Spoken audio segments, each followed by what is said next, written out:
You are looking at Julian's pronunciation guide, where we look at how to pronounce better some of the most mispronounced words in the world, like this other curious word. But how do you say what you're looking for today?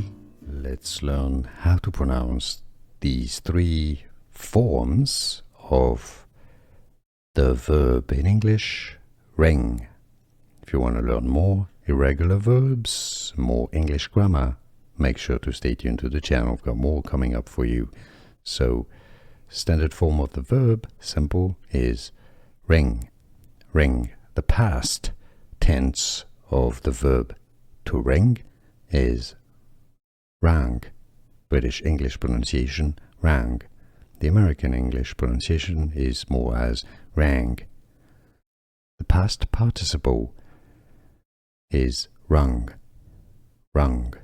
So, let's go through and listen carefully to the three pronunciations. Ring, spelling R-I-N-G, ring. Rang, the past tense, spelling R-A-N-G, rang. Past participle, rung, spelling R-U-N-G, rung.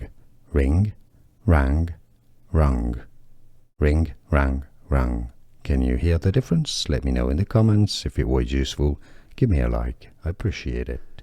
Here are more videos on how to pronounce more confusing words and names too many mispronounced. Like this video if you found it useful. I appreciate your support. I'll see you soon and thanks for watching.